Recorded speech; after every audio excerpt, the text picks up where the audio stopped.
चलिए आज की शुरुआत करते हैं इस सुंदर मूर्ति से जो कि केशव टेम्पल कर्नाटक की है। चतुर्भुजी इस मूर्ति में आप सिर्फ 2 हाथ देखेंगे। इस मूर्ति के 2 हाथ टूट चुके हैं और उन बचे हुए 2 हाथों में से एक में अमृत कलश देखा जा सकता है। अब अमृत कलश के हिसाब से आप इस मूर्ति को धन्वंतरी का नाम दे सकते हैं। आगे बढ़ने से पहले बता दें कि हम यहाँ पर बात करते हैं ब्यूटी एस्थेटिक्स फिलॉसफी की, जिसका संबंध होता है विजुअल आर्ट से।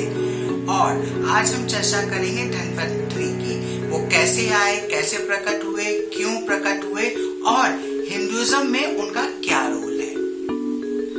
लगभग सभी पुराण समुद्र मंथन की बात करते हैं, जिसको अमृत प्राप्ति के लिए किया गया था, जिसका मंथन करते करते हलाहल निकला था, गाय निकली थी, घोड़ा भी निकला था, हाथी भी निकला था, फिर मणि भी निकली थी, पारिजात वृक्ष भी निकला था, अप्सरा निकली थी, स्वयं लक्ष्मी प्रकट हुई थी और अंत में धन्वंतरी भी प्रकट हुए थे।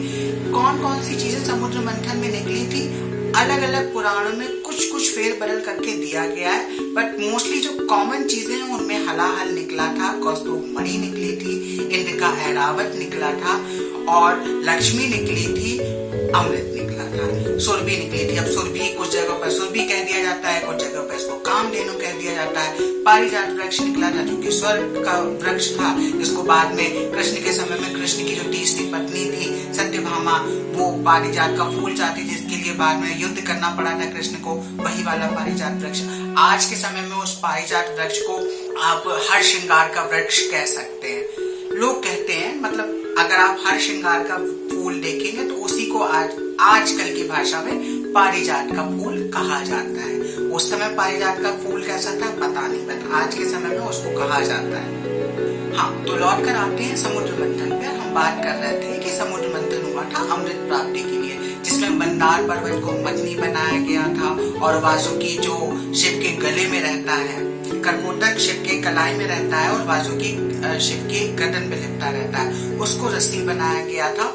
और मंदार पर्वत को स्वयं स्थापित करने के लिए, उसको बेस देने के लिए कछुआ का रूप धरकर विष्णु सतह पर रसातल पर जाकर टिके थे, जिससे मंदार पर्वत क्षीर सागर में नीचे ना समा जाए। भागवत पुराण के अनुसार एक सुगठित काया वाला प्राणी अंत में प्रकट होता है, जिसके हाथ में अमृत कलश होता है। उसकी छाती चौड़ी होती है और कंधे मजबूत होते हैं, इसके सुंदर केश कोमल होते हैं और काले रंग के हैं और आंखें लाल बताई गई हैं। उसका वर्ण नीला है और जो पीले वस्त्र धारण करे हुए था, और उसकी यहाँ पर उपमा भी की गई है कि वो विष्णु का एक अंश मात्र लग रहा था। हालांकि विष्णु बहुत बड़े हैं, लेकिन वो थोड़ा थोड़ा विष्णु से मिलता जुलता था, इसलिए विष्णु का अंश कहा गया है। और क्योंकि ये प्राणी अमृत लेकर प्रकट हुआ था,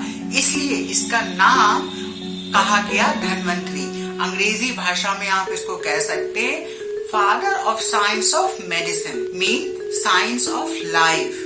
अब जहाँ पर साइंस ऑफ लाइफ आता है या father of science of medicine आता है, वहां पर इसका कनेक्शन होता है आयुर्वेद से। जो भी लोग आयुर्वेद का ज्ञान रखते हैं या आयुर्वेद का पाठ करते हैं या जो लोग वैद्य होते हैं, वो धन्वंतरी के बारे में अवश्य जानते हैं। क्यों? क्योंकि धन्वंतरी को आयुर्वेद का पिता कहा गया है या आयुर्वेद का देवता कहा गया है या औषधि का देवता जो है वो धन्वंतरी को कहा गया है।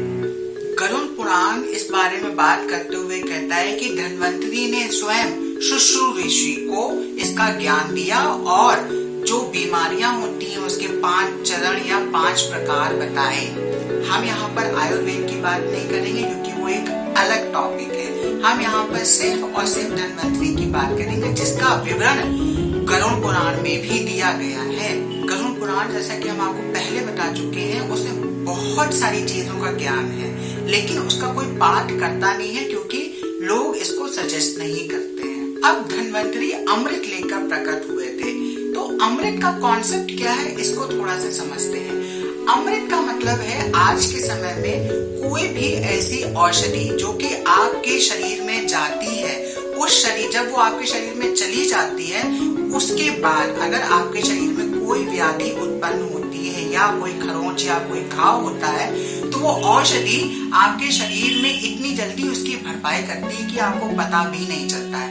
तो यही अमृत का काम होता है, जितनी मेरी समझ कहती है। इसी प्रकार से अमृत को डिस्क्राइब किया गया है। आज के समय में अगर आप देखें तो अमृत क्या है? अमृत जब जितने भी आपके वैक्सीनेशन होते हैं, क्या आपके बॉडी में एंटीबॉडीज को पैदा करते हैं ना, कि जब आपके बॉडी में छोटी मोटी कोई भी बीमारी होती है तो उसको वो सही कर देते हैं और आपको पता नहीं लगने देते। आज के समय की जो अमृत है वो वैक्सीनेशन है, क्योंकि उनकी जो पावर है वो कम है। उस समय का जो अमृत होता था उसकी पावर कुछ और हुआ करती थी। आगे बढ़ते हुए हम एक बात और कर लेते हैं। दीपावली से 2 दिन पहले जो धनतेरस मनाया जाता है वो भी धनवंतरी के उपलक्ष्य में ही मनाया जाता है। धनवंतरी के उपलक्ष्य में वो मनाया जाता है, लोग उसको धन से जोड़ लेते हैं, लेकिन असलियत में उसको धन से जोड़कर हमको नहीं देखना चाहिए। धनवंतरी के लिए धनतेरस दीपावली से 2 दिन पहले इसलिए मनाया जाता है कि उस दिन तक आप अपने घर की साफ सफाई सब कुछ बहुत अच्छे से करके रखें, जिससे 2 दिन बाद आने वाली जो दीपावली है उसको आप सेलिब्रेट कर सकें। जब आप अपने इर्द गिर्द साफ सफाई रखेंगे, अपने शरीर की साफ सफाई रखेंगे तो ये ऑब्वियस है कि आपके पास बीमारियां नहीं आएंगी, और जब बीमारियां नहीं आएंगी आप हष्ट पुष्ट रहेंगे, आप में बल होगा तो आपकी बुद्धि भी सही चलेगी। जब आपकी बुद्धि भी सही चलेगी तो आप धन भी आसानी से अर्जित कर पाएंगे, जिसका मतलब है कि आपके पास लक्ष्मी भी आ पाएगी। और लक्ष्मी कभी भी अकेले नहीं आती है, लक्ष्मी तभी आती है जब आपके पास बुद्धि होती है, ज्ञान होता है। बुद्धि का मतलब गणेश की जरूरत आपको पड़ेगी, ज्ञान का मतलब सरस्वती की आवश्यकता आपको पड़ेगी। ये सारी चीजें एक साथ चलती हैं। कोई भी एक साथ चलने का मतलब सभी कुछ इंटरडिपेंडेंट है। अगर आपके पास लक्ष्मी आ भी जाती है और उसका इस्तेमाल करने के लिए आपके पास ना तो बुद्धि है ना ही ज्ञान है, तो आप उस लक्ष्मी का क्या कर पाएंगे? आप उस लक्ष्मी का कुछ नहीं कर सकते। इसलिए हर चीज इंटरडिपेंडेंट है। आज हम आपके लिए धनवंतरी की छोटी सी जानकारी लेकर आए थे। उम्मीद करते हैं आप लोगों को अच्छी लगी होगी। अपने वीडियोस में हम कुछ भी नया लेकर नहीं आते, हाँ, लेकिन जितनी भी बातें हम बोलते हैं वो सबूत के साथ बोलते हैं। जो भी चीजें होती हैं हम लोगों के इर्द गिर्द ही होती हैं। हमारा काम है कि हम उन पर थोड़ा सा प्रकाश डालें इसकी तरह, और उस प्रकाश में लोगों को दिखाई दें। और फिर जब हम बातें बोलते होंगे तो आप लोगों को अवश्य लगता होगा कि ये सारी बातें तो हमको पता है, बस हम लोगों के दिमाग में कहीं से पीछे छूट जाती हैं, तो बस हम उनको याद दिला देते हैं। बाकी मेरी इन बातों में कुछ भी नया नहीं होता है। हाँ, अगर मेरा तरीका आप लोगों को अच्छा या बुरा लगता है तो जरूर बताइएगा। आज हम इसको यहीं पर खत्म करेंगे। अगले किसी वीडियो में फिर किसी नई बात के साथ मिलेंगे। तब तक